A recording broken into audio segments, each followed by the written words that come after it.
Hi friends welcome to my channel education Odisha. तेज friends ये video में मुझे नहीं आसी जोटा कि आपणकर ओएसटीटी आम मैंने क्लास करूँ। सो यहाँ आम मैंने ओएसटीटी इकोनॉमिक्स क्लास जोटा कि आम मैंने चैप्टर 1 करथिले। आज मु चैप्टर 2 रो इंपोर्टेंट क्वेश्चन नहीं आसी। तेज चलतु आरंभ करवा भिडियोटी। ता पूर्व जदि आपण आम चैनल रे न्यू व्यूअर अटंती तेबे सब्सक्राइब करी पाखरे थिबा बेल आइकन को प्रेस कर दियंतु जहाँफल आपण मैंने न्यू न्यू अपडेट्स पाई परिबे। तेबे आपण मैंने जदि चैप्टर 1 देखी ना ताहले मु डिस्क्रिप्शन बॉक्स रे लिंक देछि आपण मैंने देखि नेबे। आज आम चैप्टर 2 ऊपर पढ़िबा जोटा कि आपण मानकर अछि current challenges in Indian economy रे कौन कौन करेंट चैलेंज सब रहुछि से ऊपर आम माने डिस्कशन करिबा। तेबे चलंतु देखिबा फर्स्ट क्वेश्चन कौन अछि। What is the correct about multi dimensional poverty index. Multi dimensional poverty index ऊपर आ भितर कोटा करेक्ट अछि। ऑप्शन ए अछि the index has 3 dimension health education and standard of living. The 3 dimensions have been measured using 10 parameters. Each dimension is equally weighted in the index. Each parameter is equally weighted in the index. ताले कौन होबो एठी answer multi dimensional poverty index कहले option number D each parameter is equally weighted in the index। सब जाक parameter equally weighted हेइथिबो। Next देखिबा which of the following is not included in the financial inclusion। Financial inclusion रे कोटा included नुह। आमे first thing जानबा what is financial inclusion. Financial inclusion टा कोन ना it is a process of ensuring access to appropriate financial product and services needed by all sections of society. एमिति हमर प्रोडक्ट रो रेट होबा दरकार जोटा कि ऑल सेक्शन हमर हायर सेक्शन एवं लोअर सेक्शन सबु सेक्शन माने हमर प्रोडक्ट और सर्विस तांकर सेवा पाई परिबे। सेटा हला फाइनेंशियल इनक्लूजन। ता भितर कोटा भितर फाइनेंशियल इनक्लूजन से तो इंक्लूडेड नुहे। Easy access to bank account for the safe parking and funds एटा नुहे। Availability of cheap credit through appropriate design loans for poor and low income household and small एंटरप्राइजर एटा भी नुहे। Availability of basic financial products like insurance एटा नुहे। Answer होबो none of this हला। फाइनेंशियल इनक्लूजन कहले हमरो एप्रोप्रिएट फाइनेंशियल प्रोडक्ट आमर ऑल सेक्शन ऑफ सोसाइटी को जमती मिली पारिबो। नेक्स्ट देखिबा question number 3 which was the first state in the country to publish state human development index. आमर ह्यूमन डेवलपमेंट रिपोर्ट गोटे करा हेतिला को स्टेट ताको फर्स्ट पब्लिश करथिला ह्यूमन डेवलपमेंट रिपोर्ट को गुजरात महाराष्ट्र बिहार मध्य प्रदेश। को स्टेट करथिला ना that is the Madhya Pradesh option D. Next question देखिबा Which of the following is not a parameter in the multidimensional poverty index। multidimensional poverty index रा भितर किए पैरामीटर नुहे। MMR drinking water cooking fuel sanitation. देखंतु drinking water cooking fuel sanitation ये सब multidimensional poverty रे गोटे गोटे पैरामीटर किंतु MMR टा नुहे। ऑप्शन नंबर ए हबो ठीक आंसर। नेक्स्ट क्वेश्चन देखिबा कंसीडर द फॉलोइंग। देखंतु ये कंसीडर द फॉलोइंग आपण मानकर अनएम्प्लॉयमेंट ऊपर अछि। मो एटा थ्योरी क्लास आर देइथिले आपण मान जे देखि नाहंती ताले मु डिस्क्रिप्शन बॉक्स रे लिंक दोउची आपण मान देखि नेबे जहा फल रे कि ए क्वेश्चन टा आपण माने करि परिबे। Unemployment is defined as the under utilization of labour force. Unemployment आमे काहू कहबा ना लेबर फोर्स रो अंडर यूटिलाइजेशन हेले कोन हबो एटा ठीक अछि। Underemployment is a problem of much larger magnitude in India than the conventionally measured unemployment। आमर unemployment problem आमर इंडिया रे बेसी देखा होची। तो आमर आ भितर को स्टेटमेंट टा correct only one or two only two neither one nor two एठी बोथ 1 and 2 करेक्ट। अनएम्प्लॉयमेंट अर्थ हैला under utilization of labour force आ a problem much larger magnitude in India. Next question देखिबा एटा भी से कंसीडर द फॉलोइंग अनएम्प्लॉयमेंट ऊपर। Frictional unemployment टा कोन हम कहि जे थ्योरी क्लास रे frictional unemployment involves proper people being temporary out of job due to change of technology. एटा कोन हबो ठीक अछि it is the frictional unemployment. आउ कोन frictional unemployment it arises because employers of workers quit usually because the individual characteristics of worker don't fit in the characteristics of jobs। Job आमर job सहित से माने खाप खुआई पारंतिनी फल से क्विट करने पड़े यही सिचुएशन रे से बाहर कर दिया जाए तो यहाँ को भी कहते फ्रिक्शनल अनएम्प्लॉयमेंट ताहले कोटा करेक्ट हम आमर बोथ 1 and 2 बोथ 1 and 2 दीटाक करेक्ट हम। नेक्स्ट देखा what is the meaning of disguised unemployment जोटा आम छद्म बेकारी कहूचे छद्म बेकारीटा कौन it is due to mismatch between potential of a person and his actual contribution in the production it is a type of unemployment caused by the mismatch between workers skill and the skill needed of the available job इटा कौन हम ना आमर यहाँ भूल आमर कौन हम ऑप्शन नंबर ए हम ठीक आमर डिसगाइज्ड अनएम्प्लॉयमेंट कौन छद्म बेकारी जोटा आम कहे mismatch between the potential of a person and his actual contribution in the production.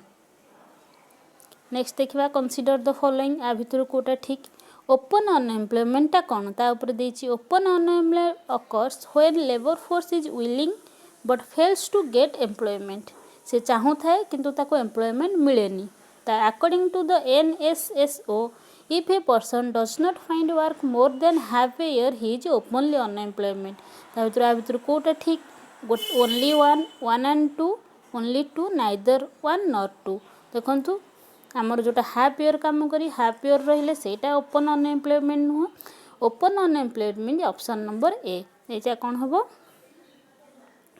Which of the statement are the correct आमर इट इज द आमर एटा कौन हम सॉरी आमर नासो NSSO कही जे गोटे हाफ इयर रहिले भी से ओपनली अनएम्प्लॉयमेंट दीटा ठीक हे बोथ 1 and 2 है आमर नासोर रिपोर्ट अनुसार तापरे नेक्स्ट देखिबा question number 9 consider the following statement employment on usually status basis estimated by national sample survey organisation the usual status basis measures employment over the reference period of 1 week ताले कोटा भितर ठीक हेबो ना only 1 employment on usual status basic आमर estimated national sample survey organisation द्वारा करा जाए पीरियड ऑफ वीक रे करा जाए एटा ओनली 1 हबो। नेक्स्ट देखिबा according to Saxena committee the basic features of Indian poverty Saxena committee अनुसार पॉवर्टीटा कौन कौन ना बोथ 1 and 2 कौन आमर सक्सेना कमिटी कही approximately 50% people of India are poor एटा कही सक्सेना कमिटी आउ कौन कही ना Saxena committee recommended the criteria of automatic inclusion and automatic exclusion automatic inclusion automatic exclusion भी से तार क्राइटेरिया रे रखी सक्सेना कमिटी। नेक्स्ट देखिबा कंसीडर द फॉलोइंग आ भितर कोटा ठीक तेंदुलकर कमिटी हिसाब रे Tendulkar committee has told that approx 50% of people in rural and urban are poor एटा ठीक अछि कि भूल अछि ना एटा भूल अछि तेंदुलकर कमिटी हिसाब रे अप्रोक्सीमेटली 22% से कहिसंती जे हमर रूरल एंड अर्बन रे पोर अछंती according to planning commission estimate 27.5 people are below poverty line ताले आ भितर कोटा ठीक हेबो ना ओनली 2 ठीक। नेक्स्ट देखिबा consider the following the Gini index is the Gini coefficient expressed as the percentage and equal to the efficient multiply by 100 एटा कोन कहिछि ना गिनी इंडेक्स एटा कहिछि for the perfectly equal distribution there would be no area between the 45 degree line and the Lorenz curve आमर एटा कौन हम ना बोथ 1 and 2 करेक्ट। नेक्स्ट देखिबा Gini efficient is derived by Gini efficient derived केमति हुए area between the line of perfect equality and Lorenz curve area between the line of perfect equality and the line of perfect inequality आमर Gini efficient कौन कहिछि ना only 1 area between the line of perfect equality and Lorenz curve को Gini coefficient कहा जाए। Question number 14 देखिबा consider the following statement the Lorenz curve is a graphical representation of relative poverty एटा होची graphical representation of relative poverty ही थाए Lorenz curve is issued to calculate the Gini coefficient which is numerical indicator of inequality कौन हबो ना both 1 and 2। Next question देखिबा what do you understand by poverty gap टा कौन poverty गैपटा कौन ना आमर it is a measurement of intensity of poverty among the poor of different between the mean income among the poor and poverty line. The poverty gap index is combined measurement of incidence of poverty and depth of poverty. कौन आमर poverty gap ना दीटा को correct both 1 and 2. Next question, which of the following is or are causes of poverty in India? आ भितर कोटा आमर India रे cause of poverty, underemployment, overpopulation, lack of education skill. कौन हम 2 and 3 overpopulation, lack of education and skill ये सब है आमर India रो causes of poverty in India. Next question देखिबा. Question number 17. The national social assistance programme includes the features.